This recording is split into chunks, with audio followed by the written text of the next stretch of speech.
So, Dr. Saunders, we're here on this video pod just to find out about some of the things that are affecting people with acid reflux.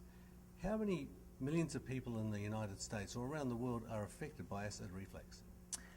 Well, that's a good question. Acid reflux has been the #1 illness for quite a long time, ever since Zantac came out. Zantac was the #1 drug on the market for many years until omeprazole came out, which is Prilosec. And omeprazole then became #1 for many years. And now all of that is spread out over a lot of different drugs. So if we just look at drugs that are prescribed, acid reflux is the biggest.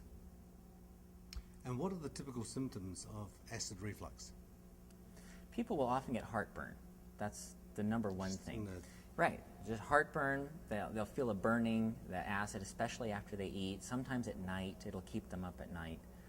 Some people get spasms of the esophagus and they get a terrible pain in the chest, and which is indistinguishable from a heart attack. So a lot of people go to the emergency department thinking they're having a heart attack, and it's really a spasm of the esophagus from this chronic reflux that they have.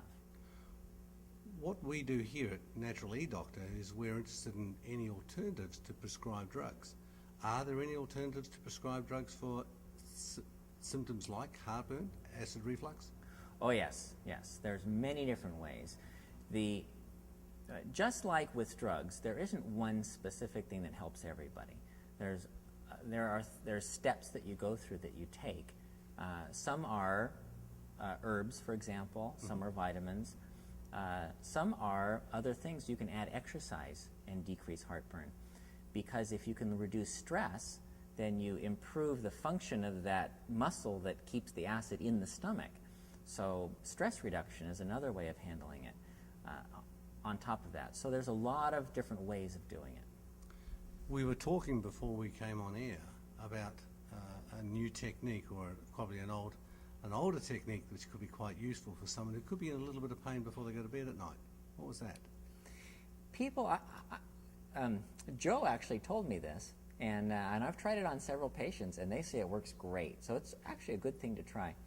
And that is, don't eat after 7 o'clock at night, and then before bed, take a slice of apple. Just eat a slice of apple. That's it, before bed. And most people will then be able to sleep without heartburn. That's wonderful.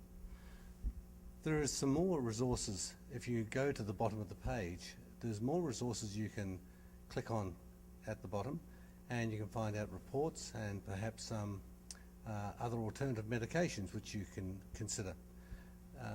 Would there be anything else that somebody would need to do besides going to the bottom of the page and clicking on more resources? No, that'll take them where they need to go. Okay. So read everything you can on this page and then click on the link below. And we'll see you on the next one.